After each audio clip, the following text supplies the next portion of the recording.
आज एक वेगळा दिवस आहे। कालच देशाला आपण स्वातंत्र्य दिन देशाचा साजरा केला आणि आज आपले आर पाटील असतील, त्यांची 69वी जयंती आहे आणि आज दहीहंडीचा पण कार्यक्रम आहे। बरेच वेगवेगळ्या प्रकारचे दहीहंडीचे कार्यक्रम संपूर्ण राज्यामध्ये होत आहेत। मी सुरुवातीलाच आरला जयंती त्याला अभिवादन करतो, त्याचबरोबर दहीहंडीच्या आणि या बाकीच्या सर्व सणाच्या शुभेच्छा पण देतो। आणि माझ्या आधी इतक्या मान्यवरांनी भाषणं केली, एवढं काही सांगितलेलं आहे की माझ्याकरता काही राहिलंच नाही। मी खरं सांगू का, मी बोलणारा माणूस नाही, मी कामाचा माणूस आहे। मी कामात त्याच्यामध्ये समाधान मानतो। पण एक गोष्ट खरी आहे आत्यांनी सांगितलेली, कारण मी जसं मला जन्माला आलो तसं मी त्यांना मायात्या म्हणत आलो, त्याच्यामुळे मी काही सरोज पाटील आणि माई साहेब आणि माई वगैरे म्हणणार नाही। वास्तविक मी बघत होतो तो रोहित माई करायचा, तो त्याची आजी आहे तरी माई करतोय। ठीक आहे, बघतो घरी गेल्यावर काय ते।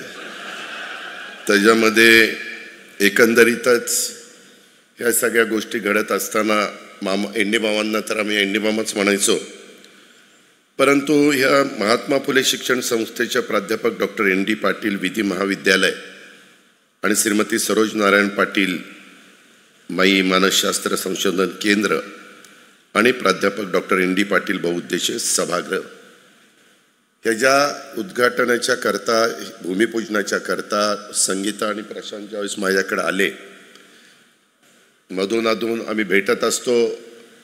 शेवटी आम्ही परिवारातले आहोत आणि त्याच्यामुळं सुखदुःखामध्ये आम्ही एकमेकाच्या मध्ये सर्वांना आधार देण्याचं काम करत असतो। मी संगीताला विचारलं, प्रशांतला विचारलं काय काढलं, तेव्हा त्यांनी सांगितलं की अशा प्रकारचा कार्यक्रम आहे ना, आम्हाला तारीख पाहिजे। आणि मग ही तारीख जोडून दिली, कारण उद्याच ज्याचा उल्लेख आपण सगळ्यांनी केला, अनेक माझ्या आधीच्या मान्यवरांनी केला, की कोल्हापूर सर्किट बेंचचं मुंबई हायकोर्टाच्या औपचारिक उद्घाटन ह्या देशाचे सुप्रीम कोर्टाचे चीफ जस्टिस गवई साहेब हे करणार आहेत। आणि त्याला मुख्यमंत्री, आम्ही दोन्ही उपमुख्यमंत्री, आमचे चंद्रकांतदादा पाटील, तिकडचे मुश्रीफ साहेब, प्रकाश आंबेडकर, आम्ही सगळेच त्याला जाणार आहे, कारण तो आपल्या सगळ्यांच्या दृष्टीने एक महत्त्वाचा कार्यक्रम आहे। आणि गवई साहेब तर आजच मुक्कामाला येतात असं मगाशी मला तिथं कलेक्टर आणि बाकीचे सगळेजण सांगत होते। आणि मग त्यालाच जोडून म्हणलं आज हा कार्यक्रम घ्यावा आणि आपण एवढ्या मोठ्या संख्येने इथं उपस्थित राहिलात त्याबद्दल मी आपल्या सगळ्यांचं सुरुवातीलाच मनापासून स्वागत देखील करतो। ज्येष्ठ विचारवंत, निर्भय, लढवय्ये आणि शिक्षण प्रेमी म्हणून आपण डॉक्टर एन.डी. पाटील सरांच्या विचाराचं, कार्याचं सर्वप्रथम कृतज्ञपूर्वक मी स्मरण करतो आणि या निमित्तानं त्यांना देखील विनम्र अशा प्रकारचं अभिवादन करतो। दिवंगत एन.डी. मामांनी आयुष्यभर, म्हणजे आम्ही तर इतकं लहानपणापासून आमच्या मुंबईला जायला आम्हाला सुरुवातीच्या काळामध्ये एकच घर होतं, ते म्हणजे पूर्व विले पार्ले। आणि त्या पूर्व विले पार्लेमध्ये आमच्या वडिलांनी आम्हाला पत्ता तोंडपाठ करून सांगितलेला होता, तोंडपाठ करायला लावलेला होता। हनुमान निवास, हनुमान रोड, आणि ते यांचं निवास इंदुलकरांचं, इंदुलकर निवास, हनुमान रोड, पूर्व विले पार्ले, मुंबई झूच्या जवळ। अशा पद्धतीनं आम्ही दर उन्हाळ्यामध्ये तिथं सुट्टीला जायचो। सुहास असायचा, प्रशांत असायचा, चंद्रकांतदादा पाटील, तुम्ही सांगितलं मी गिरणी कामगारांचा मुलगा, आम्ही एवढ्या घरात राहायचो। आम्ही देखील तिथं माझ्या माहितीप्रमाणे 2च खोल्या होत्या, 2। आम्ही प्रशांत कित्येकदा गॅलरीमध्ये झोपायचो, विचारा त्याला। म्हणजे आम्ही पण फार काही वर्ण पडलेलो नाहीये, नाही सांगतोय की आम्ही पण काही तोंडात काय सोन्याचा चमचा घेऊन जन्माला आलेलो नाहीये। आता नंतर रोहितच्या वेळेस परिस्थिती बदलली, ती गोष्ट मी घेते, खोलात जात नाही. पण आम्ही पण अतिशय प्रशांत ते वरच्या मजल्यावर जायला तर पायऱ्याही नसायच्या, ते सांगाडं होतं त्याच्यावर आम्ही पाय ठेवून जायचो. जाऊ द्या, तो विषय काढत नाही. परंतु सांगायचं तात्पर्य की एन डी मामांनी आयुष्यभर शेतकरी, कामगार, वंचित, दुर्बल घटकांच्या हक्कासाठी लढा दिला आणि त्यांनी कायमच दीनदुबळ्यांचा कैवार घेतला.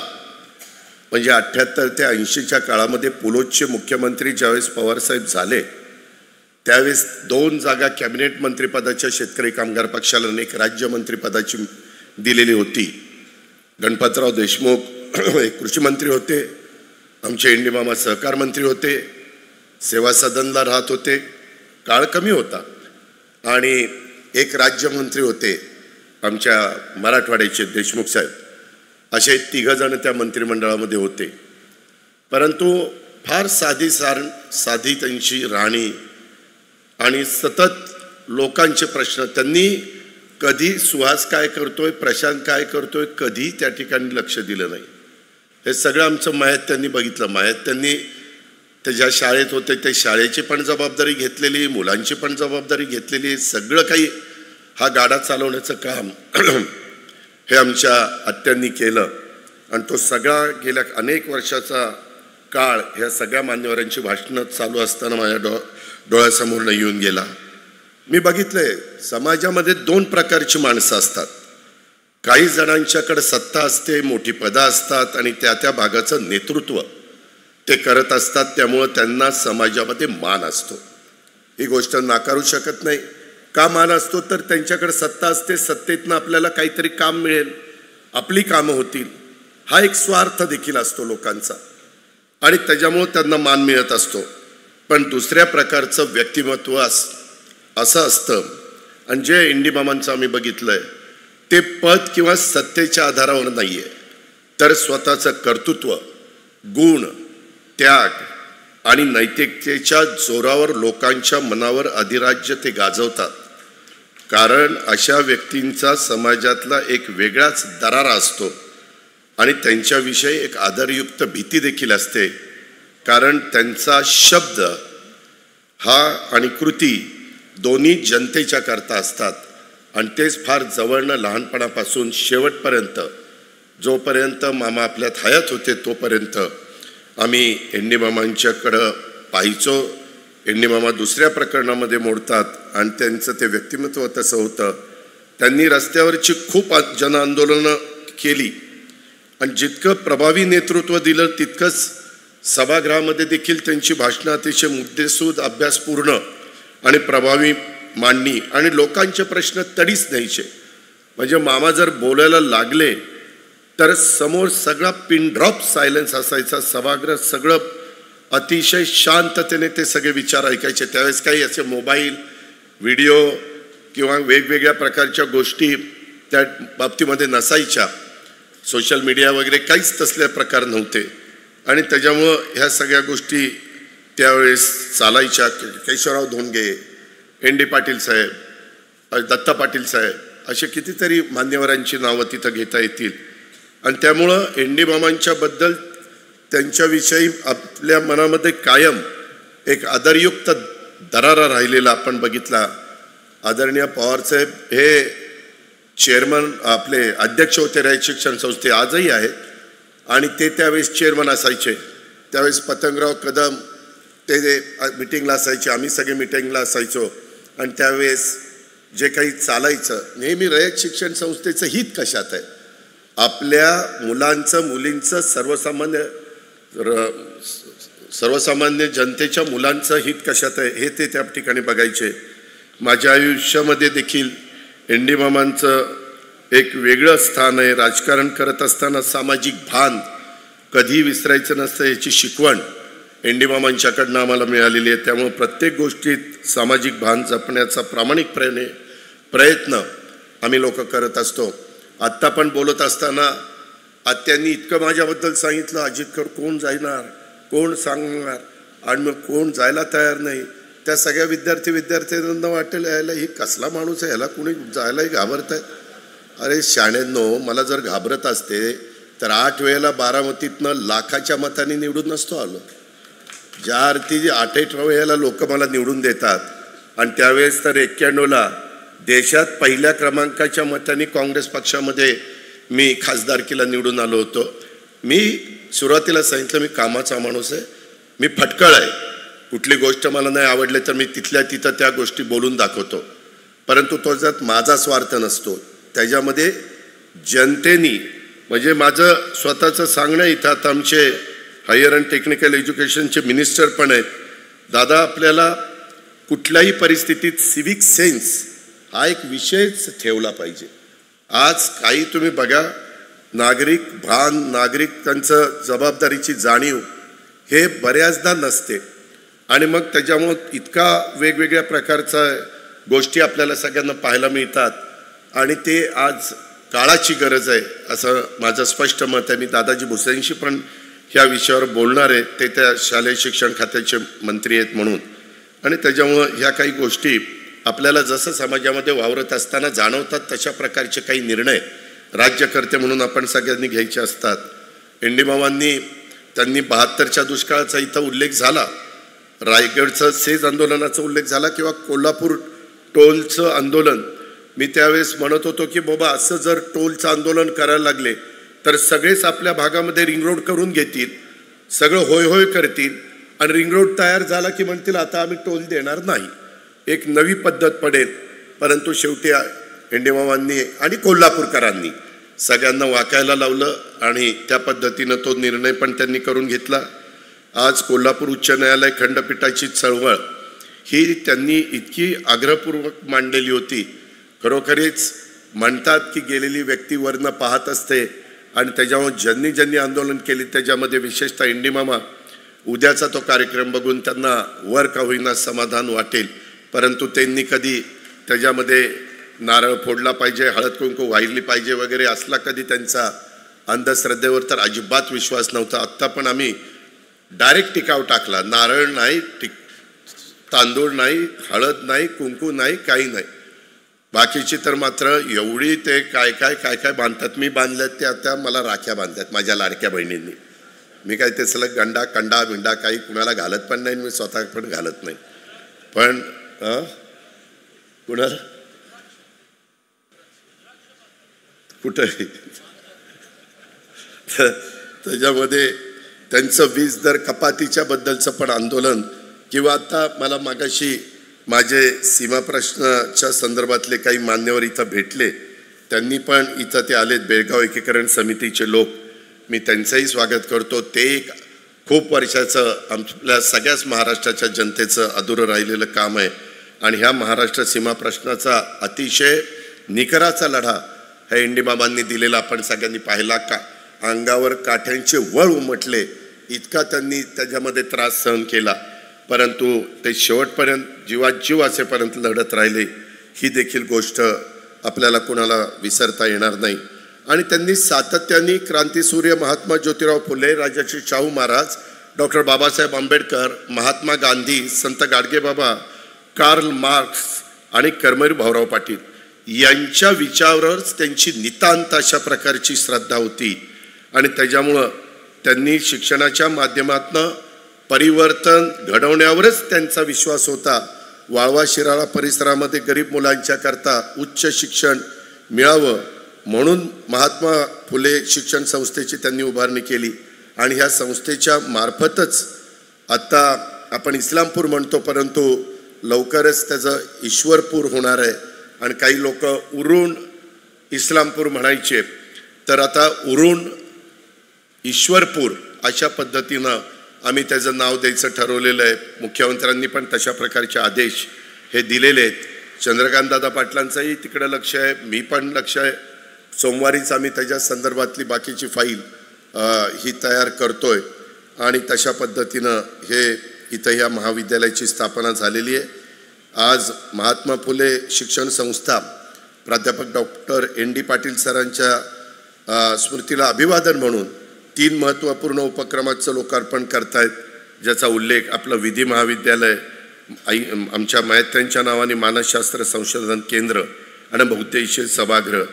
आणि या 3ही उपक्रमाचा तुम्ही बारकाईने विचार केला तर शिक्षण, सामाजिक जागृती, न्यायव्यवस्था, कला संस्कृती आणि मानसिक आरोग्य या सर्व क्षेत्रामध्ये सांगली जिल्ह्याला आणि आजूबाजूच्या माझ्या परिसराला ह्याचा अतिशय चांगल्या प्रकारचा लाभ होणार आहे। आणि माझ्या ह्या विधी महाविद्यालयाच्या माध्यमातून तर ग्रामीण विद्यार्थ्यांना न्यायव्यवस्थेत करिअर घडवण्याची संधी मिळणार आहे। मगाशी जयंतरावांचंही भाषण मी बारकाईने ऐकत होतो, त्यांनी सांगितलेली वस्तुस्थिती खरी आहे।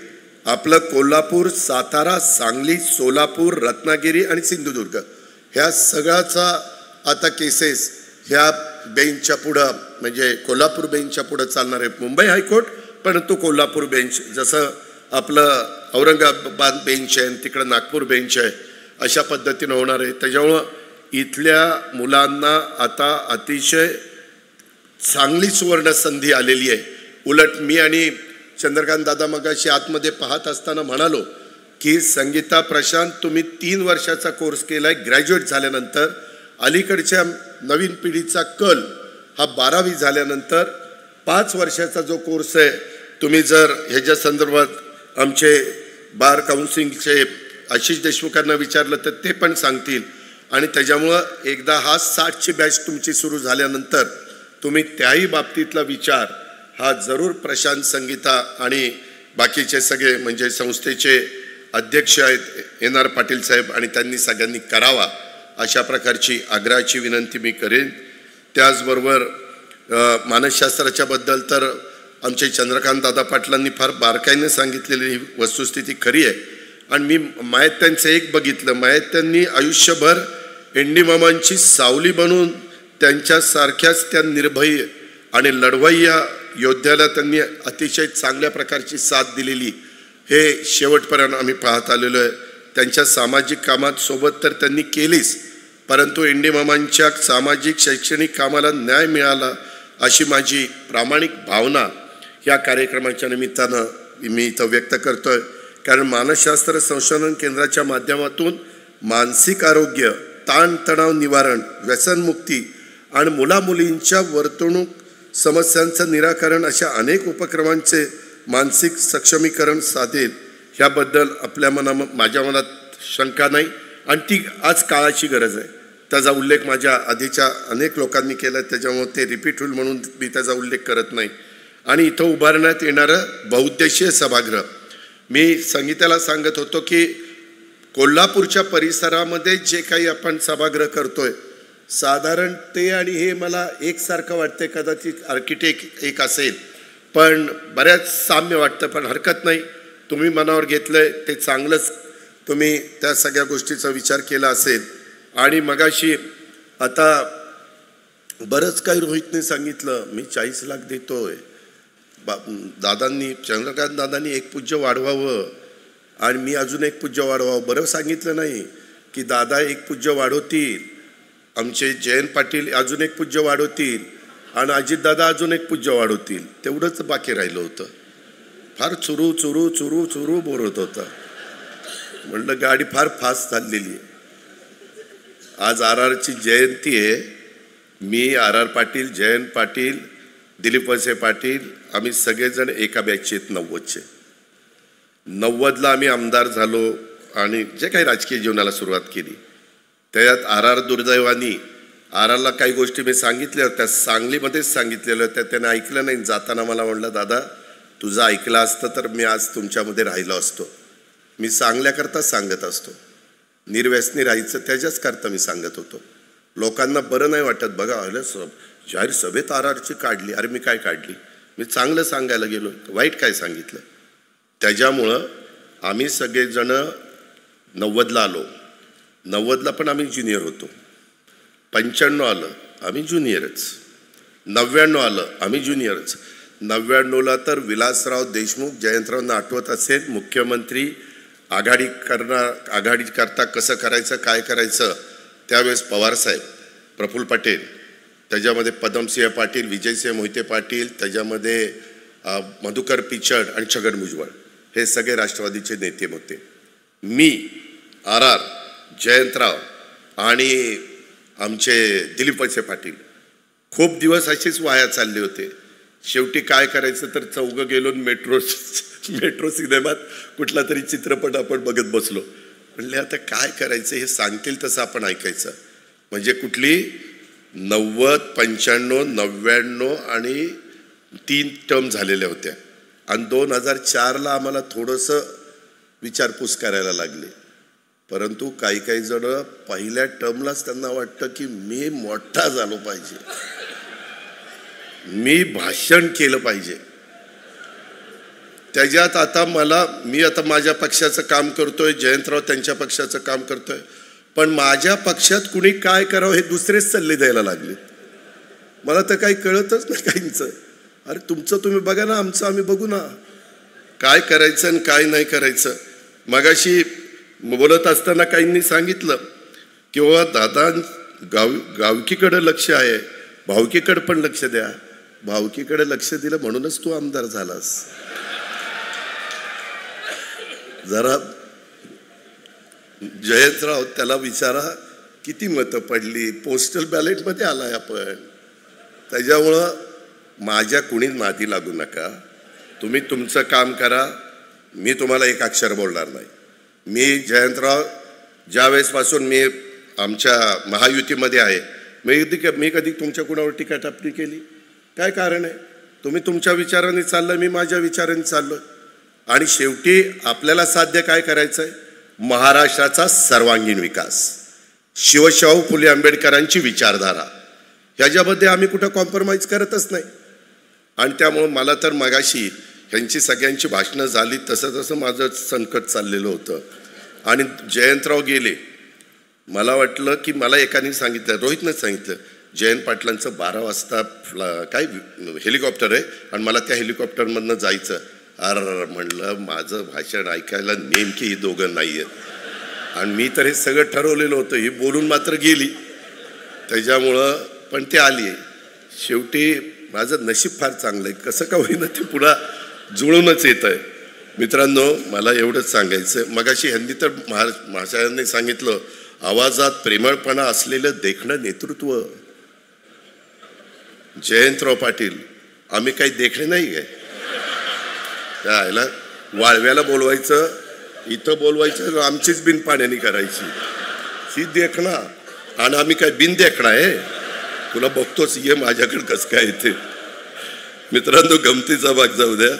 परंतु एकंदरीत माझा बरेच विद्यार्थिनी बसलेत. मला त्यांना सांगायचं की बाबांनो, आज इथं कर्मवीरांच्या नावाने स्पर्धा केंद्र आहे आणि इथं माझ्या सांगली जिल्ह्यातले, माझ्या कोल्हापूर जिल्ह्यातले बरेच विद्यार्थिनी, जे सर्वसामान्य मुलं आहेत, गरीब आहेत, आई वडील गरीब असल्यामुळं त्यांना आज शिक्षणाचं महत्त्व तुम्हाला सगळ्यांना कळलं. आज ज्ञान हे इतकं महत्त्वाचं आहे की तुम्ही ज्ञानी असाल तर तुम्ही कुठं जाल, हे आज जगाने सिद्ध करून दाखवलं. आता AI, आर्टिफिशियल इंटेलिजन्स हा प्रोग्राम देखील आलेला आहे. आता त्याच्यात पण आपल्याला सगळ्यांना लक्ष घालायचं. आम्ही ऑलरेडी लक्ष घातलेलं आहे. राज्य सरकारमध्ये मुख्यमंत्री, आम्ही दोन्ही उपमुख्यमंत्री, आम्ही सगळ्यांनी बजेटमध्ये त्याकरता 500 कोटीची तरतूद केली. मी अनेकदा महाराष्ट्रात जातो आणि सांगतो की हे कमी पडले तर पुन्हा मी नागपूरच्या बजेट अधिवेशनामध्ये त्याच्यात अजून अधिकचा निधी देण्याचं काम करील. परंतु आपली मुलं मुली ते शिक्षण त्यांनी घेतलंच पाहिजे. आज कर्मवीर स्पर्धा केंद्र जिल्ह्यात 1 नंबर आहे. मी खरोखरीच त्यांचं अभिनंदन करतो. विशेषतः केंद्र चालवणारे जे कुणी मान्यवर आहेत, ते शिकवणारे शिक्षक आहेत, त्यांचं मी मनापासून अभिनंदन करील. कारण आता 130 विद्यार्थी, परवाच निकाल लागला आणि ह्या आमच्या कर्मवीर स्पर्धा केंद्राचे 130 विद्यार्थ्यांनी वेगवेगळ्या खात्यात अधिकारी झाले. सकाळी पहाटे 5ला हे उघडतं. तुमचं आमचं नक्की जमन. मी पण पहाटे 5ला उठतो आणि कामाला सुरुवात करतो. त्याच्यावर 5ला हे स्पर्धा केंद्र उघडतं आणि रात्री 11ला बंद होतं. फी फक्त 20,000 रुपये ठेवलेली आहे वर्षाला. उत्तम ग्रंथालय, तुमचं उत्तम अभ्यासिका आहे. आणि ह्या सगळ्या गोष्टी पाहिल्यानंतर आम्हाला, चंद्रकांत दादांना, आम्हाला सगळ्यांनाच या गोष्टीचं समाधान आहे. आणि त्याच्यामुळं जे कोणी अधिकारी आणि सगळे, आणि एक मुलांनो लक्षात घ्या, हे आता तुम्ही ओरडताय ना, हो करून काय काय काढतात ते आवाज, परंतु त्याच्यात मुलींचा आवाज नाही, फक्त पोरांचा आवाज आहे. सध्या काय व्हायला लागलंय, आत्ता पण स्पर्धा परीक्षेत आमच्या मुलांच्या पेक्षा जास्त पुढे आल्यात. का तर मग बघ, ह्या टाळ्या माझ्या मुलींच्या आहेत आणि मुलं ओरडा, नुसतं ओरडा शहाण्यांनो, ह्या जातील पुढं आणि मग मुली ठरवतील मला कसला मुलगा पाहिजे, आणि मग तुमची इतकी वाईट हाल होईल की ते तुम्हाला नाकारतील. ह्या मला चालत नाही, हा तर अजिबात चालत नाही. त्याच्यामुळे ओरडाओरडी करायचं बंद करा, जरा त्यांच्यासारखं अभ्यासात लक्ष द्या. ओरडायला बरेच नंतर पुढचे दिवस आहेत, एवढी गोष्ट लक्षात ठेवा. मित्रांनो, ह्याच्यामध्ये अधिक मी बोलत नाही, परंतु आजचे जे काही उपक्रम घेतले हे केवळ लोकार्पण किंवा इमारतीचे नाही किंवा सामाजिक कल्याणाच्या नव्या पर्वाची ही सुरुवात आहे. संघर्ष आणि विचारांचा वारसा पुढे नेण्याबरोबरच प्रेरणेच्या कृतज्ञते आणि नव्या वाटचालीचा संकल्प आहे. मला एक गोष्ट सांगायची, मगाशी चंद्रकांत दादा पाटील पण संगीताला विचारत होते की किती खर्च येणार आहे. संगीताने सांगितलं 10 कोटी, त्याच्यात रोहितने डिक्लेअर केलं 40 लाख रुपये, की लगेच आमच्या दादांनी हिशोब केला म्हणजे 9,60 द्यावे लागतील. परत म्हणले नाही, अजून जयंतराव काय बोलतायत ते बघू. नाही, रामशेठ त्यांचं 1 कोटी, रामशेठने पहिलं पण 1 कोटी दिलेलेच आहे. म्हणजे त्यांनी असला करण्याचा अवतार तर मी दुसरा कुठंच बघितलेला नाहीये. म्हणजे खरंच दिलदारपणा. पैसे तर सगळेच कमवतात, वर तर 1 रुपया कोणी घेऊन जात नाही. अरे पण द्यायची दानत असावी लागते, ती दानत ह्या माणसामध्ये. म्हणून मी त्यांचं महाराष्ट्रातल्या तमाम 13 कोटी जनतेच्या वतीनं अभिनंदन करतो. त्यावेळेस दादा मला म्हणले की 40 कमी होतील आणि त्याच्यामुळं 8-60 पर्यंत आता भागेल. तर संगीता नाही मला 10च पाहिजे. मी आपलं ऐकत होतो त्या दोघांचं काय चाललं होतं.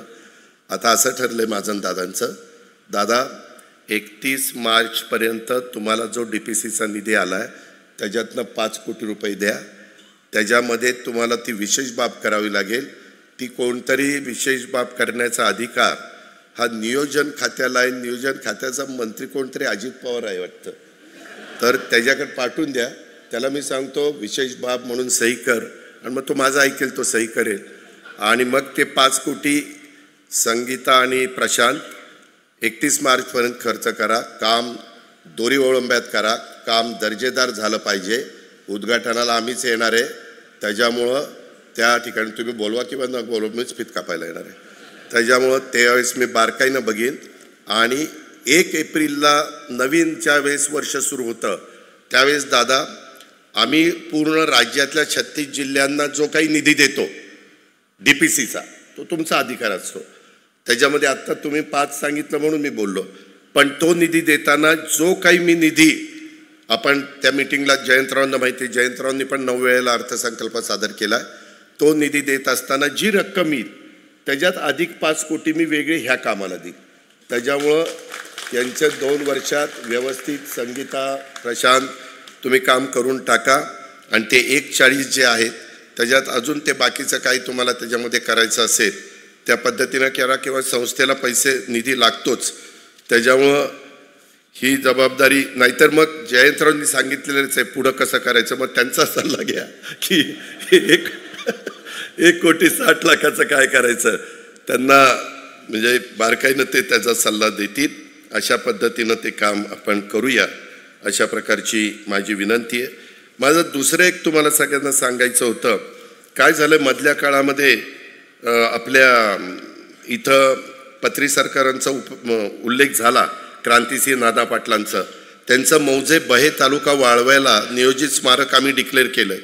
परंतु मी कलेक्टरला सांगतोय, प्रांताला सांगतोय, मामलेदारला सांगतोय, आत्ता जी जागा आहे तिथं पाणी येतंय, महापूर आल्यानंतर तिथं पाणी असतंय.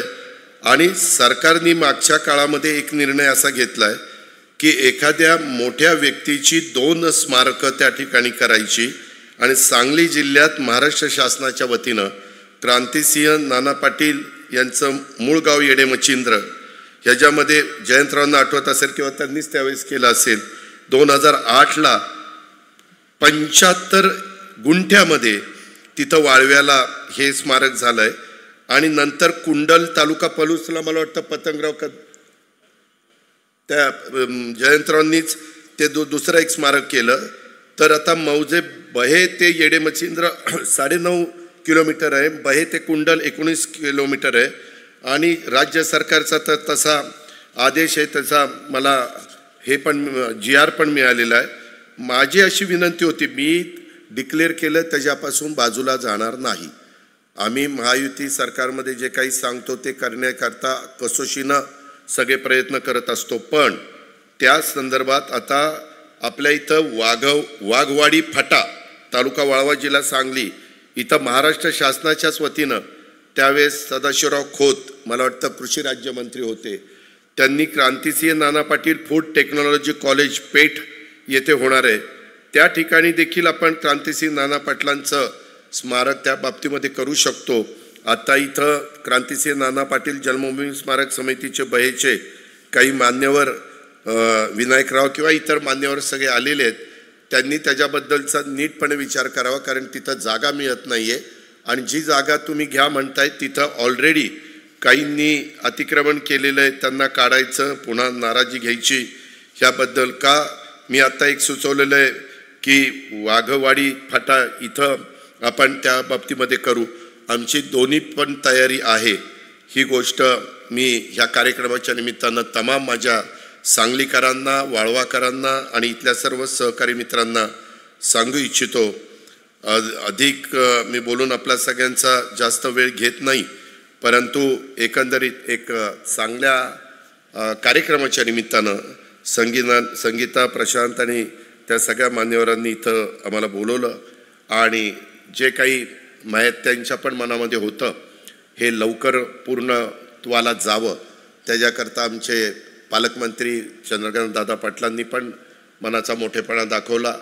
बाकीच्या सगळ्या गोष्टी आमच्याकडनं बोलल्याप्रमाणे होतील त्याबद्दल तीळमात्र शंका कुणी मनामध्ये बाळगू नका, अशा प्रकारची तुम्हाला सगळ्यांना मी आग्रहाची, नम्रतेची, कळकळीची विनंती करतो.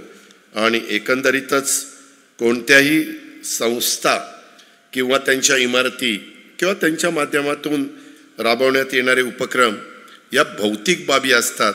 मात्र ही जी काही संस्था मला वाटतं 7 एकरामध्ये आहे ना, किती एकर आहे? 7 एकर. ही सर्व संस्था मात्र चालवण्यामागं असणारी जी प्रेरणा असते, विचार असतो आणि तत्वेच खऱ्या अर्थाने जी तत्व असतात तीच खऱ्या अर्थानं अमर राहतात. डॉक्टर ND पाटील साहेब म्हणजेच ND मामा यांच्या कार्यातून आपण सगळेजण मिळून तीच प्रेरणा घेऊया आणि त्यांच्या समाजसेवेचा, शिक्षण सेवेचा जो काही वसा होता, जो काही वारसा होता तो पुढं नेऊया. त्याकरता प्रशांत, संगीता, त्याचबरोबर आमचे NR पाटील साहेब आपल्या त्यांचे तर मार्गदर्शन, आशीर्वाद मिळतच राहतील आपल्याला, परंतु हा वारसा पुढं आपण घेऊन जाऊया अशा प्रकारचं आव्हान ह्या कार्यक्रमाच्या निमित्तानं मी आपल्या सर्वांना करतो. आणि तुमच्या सर्वांच्या साक्षीनं महात्मा फुले शिक्षण संस्थेच्या प्राध्यापक डॉक्टर ND पाटील विधी महाविद्यालय, श्रीमती सरोज नारायण पाटील उर्फ माई मानसशास्त्र संशोधन केंद्र आणि ह्याची उद्घाटन झालं असं जाहीर करतो आणि डॉक्टर ND पाटील बहुउद्देशीय सभागृहाचं भूमिपूजन झालं असं ह्या निमित्तानं जाहीर करतो आणि आपल्या सगळ्यांची रजा घेतो. जय हिंद, जय महाराष्ट्र. धन्यवाद दादा.